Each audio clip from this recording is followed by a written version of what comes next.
Hey everyone, you're watching Ride. My name is Forrest, and today we're going to check out the all-new Byton M-Byte.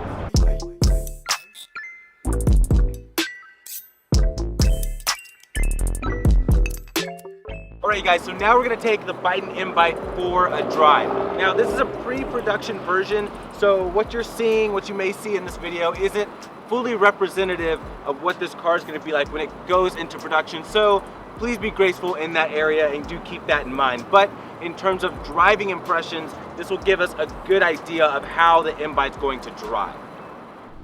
All right, you guys, so behind the wheel of the Byton M-Byte. Now, first of all, I do just want to stress, this is still technically a pre-production car, and this is running at about 75%, and so this is sort of a taste at what this can do, and this is the smaller battery pack. And so far, the one thing I did notice right off the bat is this steering feel is pretty tight.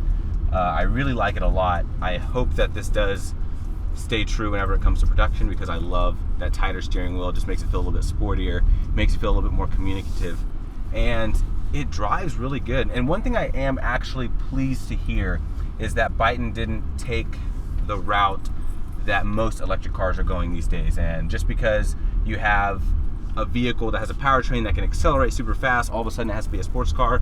It's just a really comfortable place to be, and this car is more of an experience. This is one of those cars I feel like you will just get in it and drive it, not anywhere in specific, but just drive it because you want to drive it. That's the kind of feeling that this gives you, and it just happens to be extremely quick, so that's a big plus.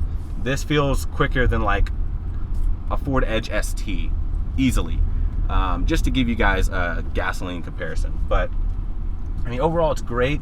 Now the screen, now that I'm actually driving, it's not an issue. That was one thing I was worried about, and my field of view is great.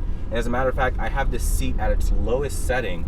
If I were to raise the seat up, I would have an even better view of the road ahead of me. So the screen doesn't get in your way. That's not something you guys have to worry about.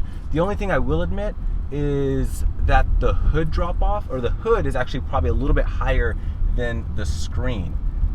That's just an observation I've made so far, but it still doesn't inhibit my view at all. But I'm liking the way this drives. I like the suspension going over this sort of beat up pavement here in Las Vegas.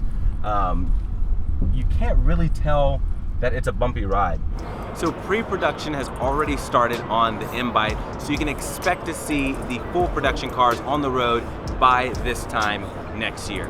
But thank you guys for watching. Be sure to subscribe to RideTechNews for more awesome content. We'll see you guys in the next video.